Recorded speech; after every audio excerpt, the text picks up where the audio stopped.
En este último tutorial sobre modelado vamos a hablar un poco sobre modificadores, la opción Snap, la edición proporcional y veremos un ejemplo sencillo de cómo hacer un objeto. Vamos a empezar con modificadores, añadimos a nuestra escena un cubo y para acceder a esta modo edición y para acceder a la lista de modificadores que se le puede aplicar a un objeto, tenemos que ir aquí a la ventana de propiedades, donde hay una especie de llave inglesa donde aparece la posibilidad de añadir modificadores. Hay muchos modificadores, nosotros solo vamos a ver algunos que nos pueden venir bien a lo largo del curso. Así vamos a añadir, tenemos toda la lista, no vamos a meternos en los modificadores de tipo modificar, ni en los de deformación, ni en los de simulación. Solamente vamos a entrar a hablar de algunos de los de generación. La idea de un modificador es que nosotros tenemos un objeto con una malla y un modificador lo que hace es que nosotros veamos la malla de forma diferente, aunque realmente la malla sigue siendo la misma. Realmente la malla no se va a modificar a no ser que decidamos aplicar el modificador. Para que lo apliquemos, el modificador es virtual y nosotros veremos el objeto como si estuviera modificado, pero realmente no está modificado. Esta forma de visualizar el objeto se mantiene también cuando estamos en modo juego.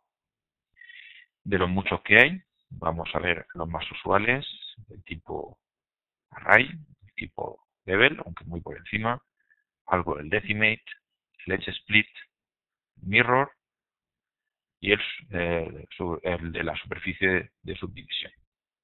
Vamos a empezar por el array. El array lo que permite es tener copias de nuestro objeto. Aquí tenemos la opción inicial, tenemos nuestro objeto inicial, el cubo, y al lado nos aparece como si hubiera otro al lado, pero que realmente ese no está. Ya se ve que solo se pueden modificar los vértices del original. En las opciones del modificador tenemos algunas que son generales, si se va a ver, si no se va a ver, etcétera. Una interesante es este de aquí. Si se marca, lo que hace es que podamos modificar los vértices tanto en nuestro objeto inicial como en su modificación. Aquí tenemos la opción de aplicar, pero realmente el modificador solo se puede aplicar en modo objeto. Copiar para el caso de igual. La forma de encajar el modificador, en principio lo vamos a dejar como está. El número de veces que lo aplicamos. El array lo que hace es una copia, entonces podemos hacer una copia, una copia. ¿Cómo queremos que estén separadas las copias? Tenemos una posibilidad constante, que es decir, que nosotros decimos exactamente cómo queremos que estén separadas. Decimos que queremos que estén separadas del eje X, o decir que queremos que estén separadas una cantidad de, por ejemplo, 325. Pero es más usual que sea relativo. Relativo quiere decir que la separación es relativa al tamaño del objeto. En este caso, nos está diciendo que en el eje X se separa la cantidad 1, que quiere decir exactamente igual que el ancho del objeto, y que en el Y y en el Z no están separados. Si ponemos también 1 en el eje Y, pues ya vemos que lo ha separado 1 hacia acá, exactamente el ancho del objeto hacia acá, y exactamente el ancho del objeto hacia adelante. Si lo separamos más de 1, pues nos encontramos que el objeto pues, se va separando. Y por supuesto, pues también podemos subirlo hacia arriba. Un ejemplo típico de uso del modificador array. Vamos a quitar este. No, vamos a dejarlo, pero con la copia por lo pronto a 0. Para que no se vea. Imaginemos que queremos hacer una escalera. Bueno, pues muy sencillo. Cogemos, bajamos un poco la altura. Escalamos en el eje Y hasta dar la sensación de que tenemos un escalón. Y si queremos hacer una escalera, lo único que hay que hacer es hacerle una tipo array de forma que cada escalón esté exactamente uno más arriba en la altura y uno más allá en el eje X. Entonces ponemos aquí 1, ponemos aquí también 1 y vemos que nos queda exactamente un escalón al lado del otro. Conforme va subiendo, pues nos encontramos con que la escalera se va haciendo. ¿Qué queremos que los escalones se separen? Pues basta con poner una altura mayor que 1. Ya vemos cómo se hace de forma muy sencilla una escalera a través de un objeto. Insisto en que realmente el objeto es solo esto y el resto pues es una modificación virtual que nos aparece en nuestro juego. El resto de las opciones no las vamos a usar, está la posibilidad de que la separación venga definida por otro objeto, etcétera, pero no nos vamos a entretener en esto. Visto el primer modificador, vemos nuestro segundo modificador que es el tipo bevel. El tipo bevel lo que hace es hacer que las aristas no sean totalmente recta, sino que crea como una pequeña indentación dentro, que por supuesto nosotros podemos aumentar o disminuir.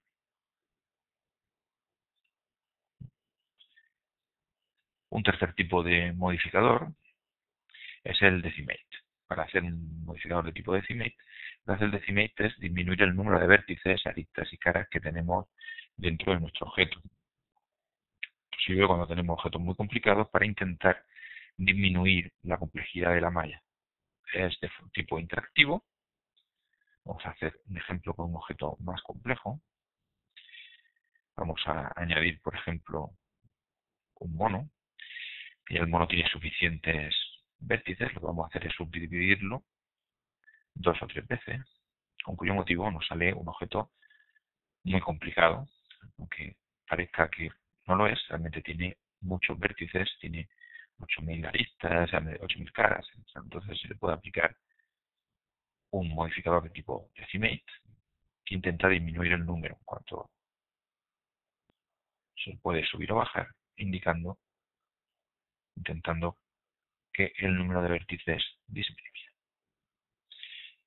En este caso no está haciendo prácticamente nada,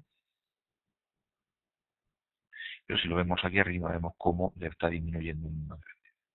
Es de tipo interactivo y es cuando tengamos un objeto demasiado pesado, pues intentar aplicarle el modificador decimate solamente para ver si conseguimos que pese menos. Vamos a borrar nuestro mono. Vamos a volver a poner un objeto tipo malla, tipo cubo, perdón. Bueno, y vamos a ver cómo se aplica el siguiente modificador. El edge split lo que hace es cortar las aristas y duplicarlas en dos. ¿Para qué sirve el edge split? Sirve para lo siguiente. Imaginemos que nosotros tenemos este objeto. Encima del objeto nosotros le vamos a añadir un objeto tipo, vamos, por ejemplo, nada más que esto vamos a hacer una extrusión. Vamos a unir nuestros vértices, merge, ¿de acuerdo? Entonces nosotros nos encontramos con que entramos en nuestro objeto, si lo ponemos en modo sólido, pues se ve así, si lo ponemos en modo smooth, se ve así. Y a veces nos gustaría una cosa intermedia. Pues para eso exactamente sirve el Edge Split. Si seleccionamos todo y cogemos Edge Split, él lo que va a hacer es escindir en dos aquellas aristas que estén con un ángulo inferior a 30 grados, con cuyo motivo, aunque estemos en modo smooth, se distinguen claramente estas aristas porque el ángulo es inferior. Si el ángulo lo vamos aumentando, pues llega un momento en el que dejan de distinguirse, porque las aristas no se cortan, y nos permite de forma interactiva decidir qué parte de nuestro objeto queremos que tenga un sombreado suave y cuáles queremos que tenga un sombreado más plano. Realmente lo que se suele hacer, la mayor parte del objeto se suelen poner de tipo suave, y cuando no nos guste por cualquier cosa se le aplica un edge split y se mueve el ángulo hasta dejarlo como a nosotros no venga bien. Vamos a deshacer, vamos a dejar nuestro cubo como estaba, quitar el modificador y vamos a ver alguno más.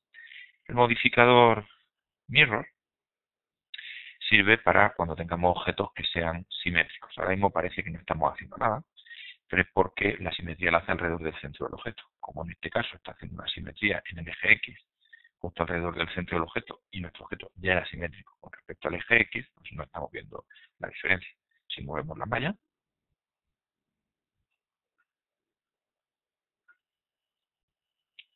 lo he movido en el eje que no era, sigue siendo simétrico con respecto al eje X, vamos a cambiar a simetría en el eje X. Bueno, pues si movemos la malla ya vemos que si es simétrico con respecto al eje en el que estamos no pasa nada, pero si no, pues nos encontramos dos copias. La ventaja no es solo que hemos hecho una copia, por eso lo podríamos haber hecho con Shift-D, sino que ahora si hacemos cualquier modificación, lo que hagamos en el lado derecho, pues nos lo hace también en el lado izquierdo. Tanto si hacemos esto, como si hacemos una extrusión. Cualquier cosa que hagamos, la parte derecha se repite en la parte izquierda. Se utiliza mucho para hacer caras, personajes, etc. Las opciones son bastante obvias, son el qué eje queremos, a qué se va a aplicar y cómo se va a aplicar, si se va a aplicar a texturas, ya veremos cuando hablemos de texturas, y cuál es el límite para que considere que los dos vértices se unen o no se unen cuando salgamos de ahí. tenemos un borde, un límite a partir del cual cuando se aplique pues estos vértices de la derecha y de la izquierda van a considerar que son el mismo o no son el mismo si están por debajo de ese valor. Con respecto al objeto que va a hacer de espejo, no lo vamos a usar, sirve para que el espejo no se haga respecto al centro, sino con respecto al objeto que nosotros queramos elegir. Vamos a crear nuestro modificador.